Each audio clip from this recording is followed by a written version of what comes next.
Hi, my name is Fadhel Kaboub, and it's my pleasure to contribute this short video to this wonderful event. My purpose today is to simply provide an economic policy framework, modern monetary theory, to explain how we pay for all the major national priorities, not just a healthcare system, but a federal job guarantee, universal public services of all kinds. And the key message that I want to deliver here is that this is something that the federal government can do, and this is something that states, municipalities, local government offices cannot finance. They can logistically organize the delivery of these services, but they can't have the finances necessary, but the federal government does. So what is MMT? How do we pay for all of these national priorities? And the starting point here is that we can afford all of these national priorities. And I always want to think of these national priorities that we can afford in the US. We can pay for all these things without bankrupting the country, without causing inflation, without any of the fear mongering that you frequently hear about Medicare for all or any of these universal services. So the first thing we need to deliver is universal public services, green infrastructure, Medicare for all, housing for all, education for all, childcare. All of these things, we can afford them without causing inflation, without bankrupting the country. Number two, this is the second layer of public policy, a federal job guarantee with decent wages and benefits for anybody who's ready, willing, and able to work. So this is for people who actually want to work and can't find decent employment in the private sector. The third layer of this public policy system is a generous income support system for people who can't work or shouldn't work for health reasons and other reasons. So think of it as a three-layered cake with universal services that are provided for everyone. The second layer is job guarantee for people who want to work and can't find anything else in the private sector with decent wages and benefits. And the third layer, kind of the safety net for anybody who can't work or shouldn't work, a generous income support so that nobody's left behind. So the big question is, how do we pay for it? The MMT framework is what I'm offering here for us to consider. MMT highlights the concept of monetary sovereignty, and the sovereign in the US is the federal government, not states, not municipalities. And MMT tells us that there's a spectrum of monetary sovereignty. The US is one of the countries that enjoys one of the highest degrees of monetary sovereignty in the world, like Japan, like the UK, Australia, Canada, and so on. So today I'm not going to focus on developing countries or countries that have very limited monetary sovereignty.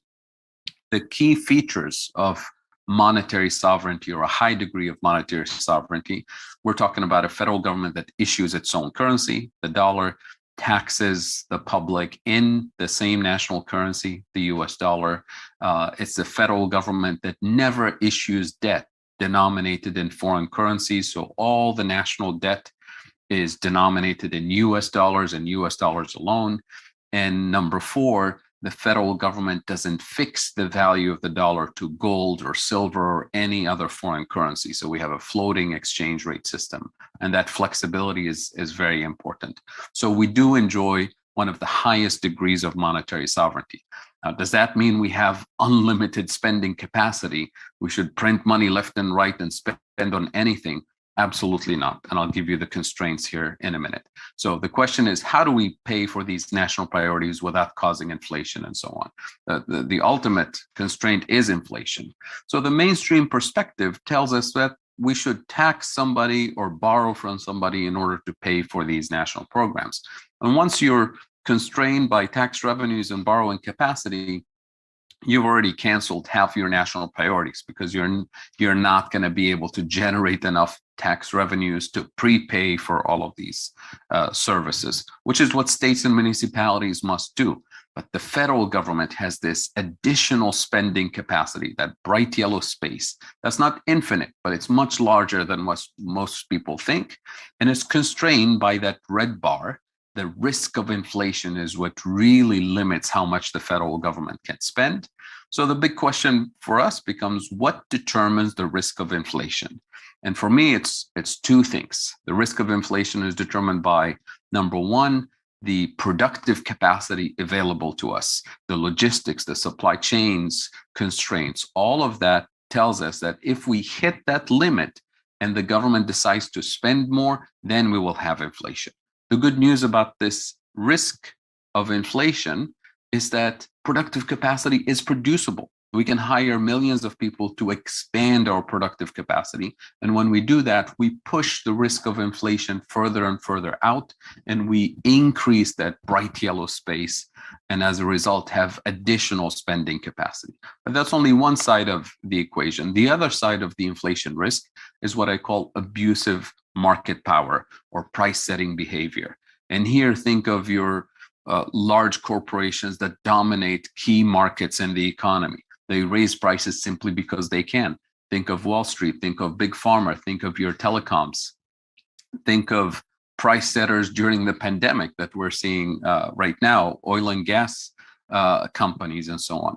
And that kind of inflation risk is not going to go away by spending less and not having Medicare for all and not having childcare for all.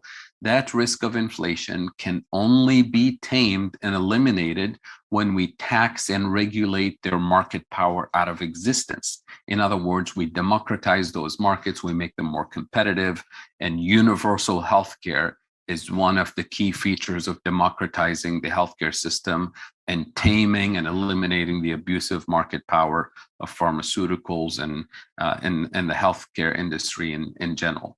So once we know what to target in terms of where the lack of productive capacity is, where the abusive market power is, then we turn to our elected officials, the 535 people we sent to Washington, D.C. Their job is to spend strategically to expand productive capacity and to tax and regulate abusive market power out of existence. And now this becomes a question of democracy. Do we have a government of the people, by the people, for the people? Or do we have 535 elected officials in DC brought to you by super PACs, working for super PACs for the benefits of the price setters and the companies that dominate the system? And that's why this question of affording all of these national priorities is a question about inflation, and inflation is fundamentally a question about our productive capacity and corruption in the system. And now we can call their bluff when they say we can't afford it. So this is the paradigm shift that MMT provides for completely shifting the conversation at the national level about all the things that we can afford. So to conclude here, we're facing a systemic crisis on multiple levels. We have a climate change crisis, inequality, poverty, socioeconomic exclusion, and injustice. And all of these crises call for bold and urgent policy action. The problem is that these gradualist and incrementalist policies that we've been pursuing are too weak, too slow, too expensive, and ineffective. They don't even work, both at the state and local level and at the national level. So bolder, more radical, transformative policies are possible, desirable, and affordable. And with that, I'm happy to answer any questions via social media or some other format.